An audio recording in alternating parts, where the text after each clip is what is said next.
Todos y a todas sean muy bienvenidos a esta segunda sesión de el manejo de la ansiedad.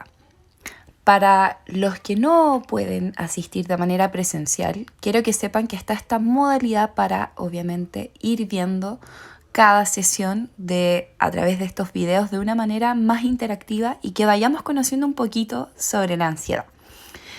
Me presento, soy Inés Elabrín, psicóloga del CESMAN Carol Ursúa del sector azul y daremos inicio a esta segunda sesión. Pero sin embargo, es muy importante que hagamos una retroalimentación de lo que vimos en la primera sesión. ¿Qué es la ansiedad? En la primera sesión abordamos qué es lo que era una ansiedad normal, que nos dimos cuenta que era una emoción natural, que está presente en todos los seres humanos, que es adaptativo, pues nos pone en una situación de alerta y los síntomas son leves y tolerables. Sin embargo, en una ansiedad excesiva, vimos que la experiencia va a ser desagradable, con una elevada intensidad, que vamos a perder el control sobre nuestra propia conducta y que vamos a tener síntomas cognitivos, fisiológicos y conductuales, como los que abordamos en la primera sesión para que evaluemos. Teníamos en síntomas cognitivos bastante preocupación, temor, inseguridad, dificultad para decidir, pensar y concentrarnos, van a predominar bastantes pensamientos negativos y también el temor a la pérdida del control. Como síntomas fisiológicos, vamos a ver que podemos experimentar sudoración, tensión muscular, palpitaciones, taquicardias, temblores corporales, molestias gástricas, dificultades respiratorias, dolores de cabeza, náuseas, mareos. Y como síntomas conductuales, la intranquilidad motora, evitamos situaciones temidas, podemos fumar, comer o beber en exceso, el tartamudeo, llanto, quedarnos paralizados y realizar conductas sin ninguna finalidad concreta. En esta segunda sesión vamos a ver los tipos de trastorno de ansiedad que existen. ¿Qué tipos de trastorno de ansiedad existen? Por ejemplo, en primer lugar tenemos el trastorno de pánico, que el trastorno de pánico es la presencia recurrente e inesperada de ataques de pánicos y preocupaciones persistentes acerca de estos mismos ataques. Son temores intensos, acompañados de miedo, terror o sentimientos de desgracia inminente. Tenemos temor también de volvernos locos, de morir o de perder el control. Y los síntomas más comunes son la dificultad en la respiración, palpitaciones, dolor en el pecho, sensación de ahogo e incomodidad. Por otro lado, también tenemos el trastorno de ansiedad generalizado. Para que exista un trastorno de ansiedad generalizado, la ansiedad y la preocupación deben estar más presentes que ausentes durante al menos un periodo de 6 meses. Deben presentarse además 3 o más síntomas de los siguientes, por ejemplo, inquietud, irritabilidad, tensión muscular, nos sentimos más cansados fácilmente, dificultades para concentrarnos y el sueño también se ve interferido. Por otro lado, también tenemos el trastorno de estrés postraumático. Es cuando una persona, en este caso, ha pasado por un evento en donde su vida estuvo en peligro. Y el hecho de revivir este trauma asociado a este evento se puede dar a través de pesadillas o de seguir todavía en shock. Y lo que más va a ir predominando es que van a venir todos estos recuerdos del trauma repentinamente y la persona no va a saber cómo reaccionar frente a aquellos. Por otro lado, también tenemos el trastorno de adaptación. Estos trastornos de adaptación son conductas o cambios, en este caso, que resultan ser más exagerados de lo común ante algún cambio o una crisis en la vida de la persona.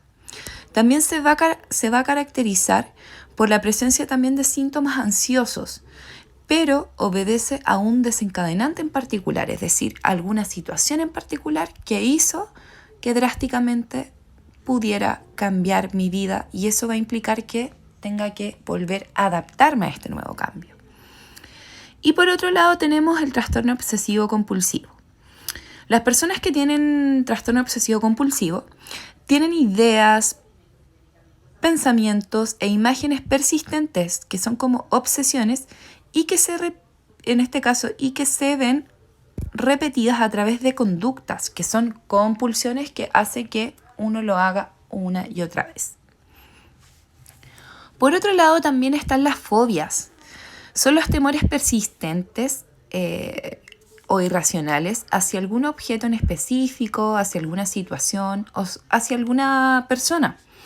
Tales como también temores intensos, que por ejemplo son que la causa que la persona evite el objeto, la situación o la actividad que está realizando, producto de esta misma fobia. Para eso también podemos ver que por un lado también dentro de los trastornos de ansiedad se pueden dar también acompañados de agorafobia, que aparte de ser bastante común, es el miedo irracional a los espacios abiertos. Es una fobia que va a ir incapacitando mucho a la persona que lo padece. Esto es debido a que el estímulo se evita a toda costa. En este caso, está extendido a cualquier situación que implique estar en un espacio abierto. Una persona con agorafobia severa no será capaz de asistir a eventos sociales, de asistir a una reunión o incluso no podrá salir de casa. Por otro lado, también tenemos la claustrofobia. Es todo lo contrario. Se conoce como el miedo a los espacios cerrados, al igual que la agorafobia, pero existen distintos niveles de claustrofobia. Por ejemplo, el hecho de estar en un vagón de metro, en un ascensor, en una sala pequeña. Y se puede expresar como un miedo o como una respuesta exagerada ante espacios cerrados y pocos ventilados. Por otro lado, también tenemos la aracnofobia. Se define como el miedo intenso hacia las arañas. Es la fobia más común hacia un animal y por ende es la más estudiada. Las personas que padecen de esto suelen mantenerse alejadas de espacios donde pueden estar estos insectos, ya que pueden responder con altos niveles de ansiedad al encontrarse con uno de estos arácnidos. A su vez también tenemos la acrofobia, que es el miedo a las alturas, que es una fobia bastante común. La respuesta más adaptativa que tiene el ser humano ante una situación de peligro, como puede ser estar en un lugar alto, es apartarse y volverse a un espacio seguro. Sin embargo, la acrofobia puede producir también malestares pequeños ante estos estímulos. Por ejemplo, el hecho de asomarme a una ventana o a una escalera puede ser que pueda padecer de esto. Y finalmente tenemos la glosofobia, que en este caso es obviamente el miedo intenso a hablar en público, donde se acompaña a veces de sensaciones de ahogo, nervios extremos y bastante ansiedad, de que en este caso todo va a ir gatillando en que logremos salir airiosos de esta situación y que podamos actuar como de una manera correcta y tranquila. Pero esto también va a hacer que claramente nos genere un miedo, una tensión el hecho de poder ir conversando o exponer en público. Para eso existen diferentes tipos de tratamientos que los vamos a ir viendo a continuación. En primer lugar tenemos la farmacoterapia. Es muy importante de que la decisión de iniciar un tratamiento farmacológico sea conversado con un especialista, sobre todo con un médico que sea especializado en salud mental, el cual obviamente se logra un consenso entre el médico y el paciente, ya que iniciar un tratamiento farmacológico también va a ayudar a que obviamente los signos y síntomas se mantengan más estables, sobre todo para las personas que padecen de ansiedad. Saber que también todo esto va a depender también de la voluntariedad del paciente, si quiere someterse a este tipo de tratamiento. Y saber que es muy importante venir a todos los controles con el médico de salud mental, ya que mes a mes van a ir viendo en este caso el tema también de los medicamentos, si es que es necesario o no realizar un reajuste de estos mismos.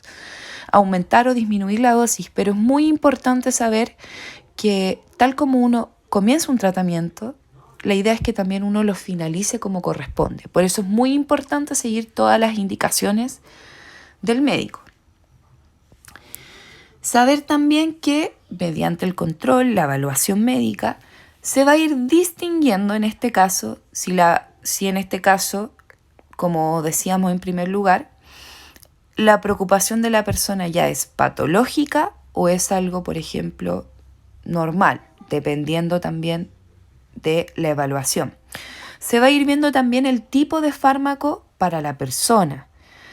Y obviamente es muy importante que sepan que los medicamentos van a tardar en hacer efecto, obviamente en nuestro organismo, van a tardar de 2 a 4 semanas recién en ir adecuándose en este nuevo tratamiento. Muy importante también que hay que saber que existen las benzodiazepinas. ¿A qué voy? Las benzodiazepinas actúan en nuestro sistema nervioso, facilitando la neurotransmisión mediada por el GABA, que ayuda a tranquilizar.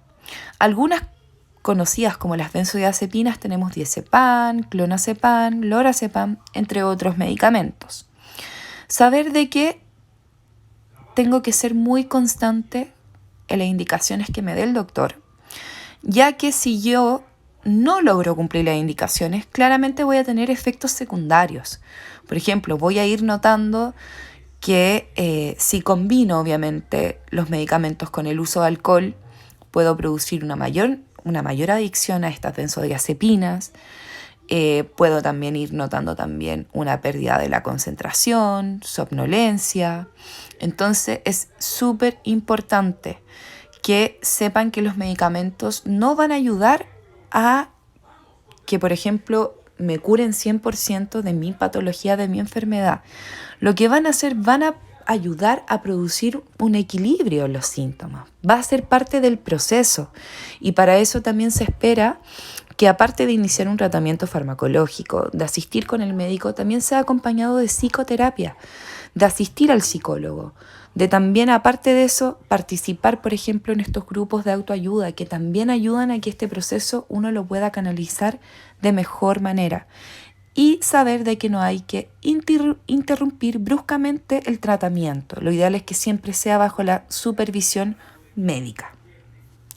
Por otro lado, también están los antidepresivos, que los antidepresivos también se conocen como estabilizadores del ánimo, ya que logran recaptar las hormonas de la felicidad como la serotonina, dopamina, y no producen tampoco ninguna adicción. Algunos de estos antidepresivos estabilizadores del ánimo son como la sertralina, la fluoxetina, la paroxetina, entre otros. Estos van a ayudar también a que podamos ir también conociendo más de estos y que nos ayuden también poco a poco a que acompañen este proceso como tal. Por otro lado, saber también que cuando obviamente mi salud mental está un poco inestable, siempre uno de los principales componentes que se va a ver interferido en nuestra salud mental y que nos va a afectar va a ser el ciclo del sueño. Que, como ya saben, yo siempre les pregunto cómo está el sueño. ¿Por qué? Porque el sueño es una parte integral de nuestra vida cotidiana y es una necesidad biológica que tenemos de descansar. Esto va a permitir que podamos ir restableciendo nuestras funciones tanto físicas como psicológicas. Y podemos ver de que las funciones del sueño van a hacer que aumentemos nuestra energía, nuestra motivación, mejorar nuestras funciones mentales, corporales, nuestros aprendizajes. Entonces, súper importante prestar la atención al sueño. Saber que tengo que dormir entre 7 a 8 horas diarias, ya que eso va a permitir claramente que logre estar con más energía, más motivación y a la vez también que no se gatille un trastorno del sueño. Y así a su vez me voy a sentir menos agobiada, menos tensa y también a nivel emocional voy a ir notando los cambios. Para eso, súper importante que conozcamos las fases del sueño. O sea, uno pasa por un sueño ligero, posterior un sueño intermedio, luego un sueño profundo y después llegamos al sueño REM, que ahí es cuando soñamos, cuando ya estamos permanentemente descansando. Súper importante que las fases del sueño también tienen un ciclo del sueño. Entonces, súper importante ir evaluando eso. Para eso también existen patrones del sueño, o sea, un patrón largo del sueño es cuando dormimos entre 9 o más horas. Un patrón mediano es, por ejemplo, cuando dormimos entre 7 a 8 horas, que es como lo esperable, y un patrón corto es cuando dormimos menos de 5 horas.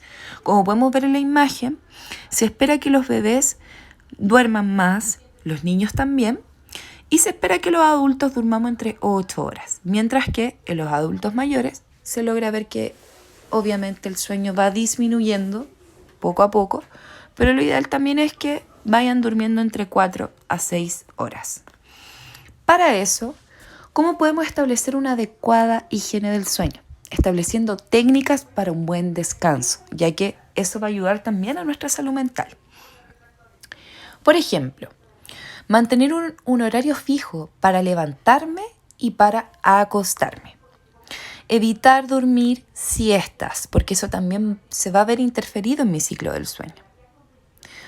Por ejemplo, si me siento muy abrumado, saber que también puedo, para también relajarme, darme una buena ducha, así también puedo relajarme. Posterior también evitar irnos a la cama luego de una comida muy abundante, porque obviamente con la guatita llena difícil que podamos conciliar el sueño. También evitar tomar mucho líquido en la noche, si no voy a tener más tendencia a levantarme en las noches para ir a orinar, que eso también puede interferir el ciclo del sueño. Saber también que tengo que estar súper cómoda a la hora de ir a descansar. También ir controlando el tema también del espacio, del ambiente y el uso también de estos aparatos electrónicos. Saber también que tanto la radio, la televisión, el uso del celular me ponen hiperalerto y eso hace de que obviamente no logre conciliar un buen sueño. También evitar también, por ejemplo, ir a acostarse y sobrepensar las cosas, porque eso no van a ayudar tampoco al ciclo del sueño. Para eso también, lo ideal es no irse a acostar también haciendo bastante actividad física, porque eso también me va a poner como hiperalerta. Saber de que, por ejemplo, la cama es solo para dormir, para descansar, evitar pasar todo el día acostado. Y si en la noche, obviamente, por ejemplo, me dan ganas de comer una comida obviamente ligera, tratar también de que obviamente no haya tanto ruido y a su vez también que podamos también ir relajándonos poco a poco. Importante también no sobreanalizar las cosas, porque yo sé que a veces el ser humano es rutinario y siempre lo recalco. Uno a veces se acuesta a dormir y uno empieza a sobrepensar las cosas. Tratar de evitar sobrepensar y analizar, ya que claramente así la mente va a trabajar el doble y va a ser imposible que podamos dormir. Y saber también de que quizás al principio no voy a obtener buenos resultados, no voy a ver cambios, pero saber que si soy constante, si soy perseverante, de un mes a otro voy a ir notando los cambios.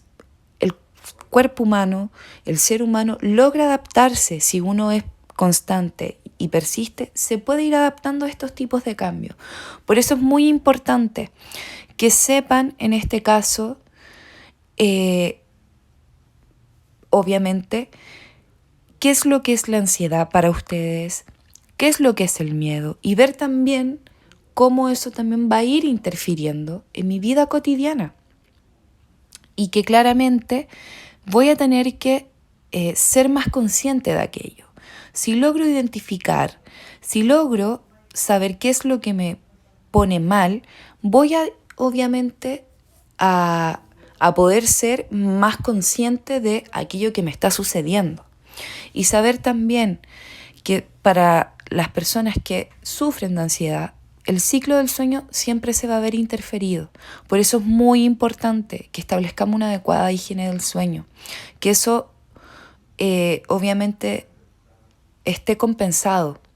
Porque hay que saber que también hay que cuidar de nuestra salud mental. No solo basta con el tratamiento farmacológico, con los controles con el psicólogo, psicóloga, sino que también a su vez es súper importante saber que también hay que ser constante, el compromiso con uno mismo de hacer algún cambio. Y bueno, como podemos ver acá en la imagen, también hay ejercicios para poder lograr conciliar el sueño.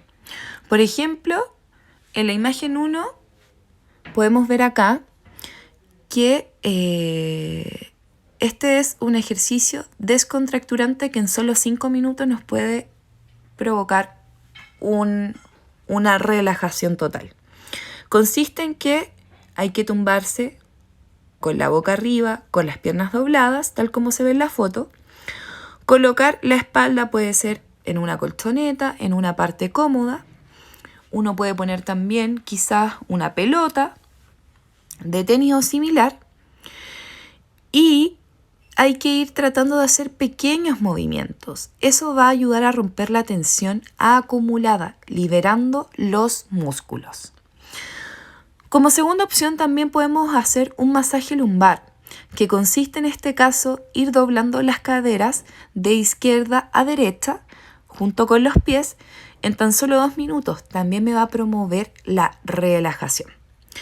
Tenemos también otra técnica que es relajar la espalda en tan solo 2 minutos, como se aprecia en la imagen, que va a consistir en abrazar mis pies como una almohada y estar tan solo 2 minutos.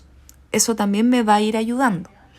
Y finalmente también podemos ocupar la técnica número 4, que consiste en 1 minuto solamente estar acostados derechamente y ir inhalando y exhalando, que eso va a ir sirviendo para también tratar de poder conciliar un buen sueño y a la vez también a tratar de gestionar mejor nuestros síntomas para que vaya disminuyendo esta ansiedad prolongadamente poco a poco.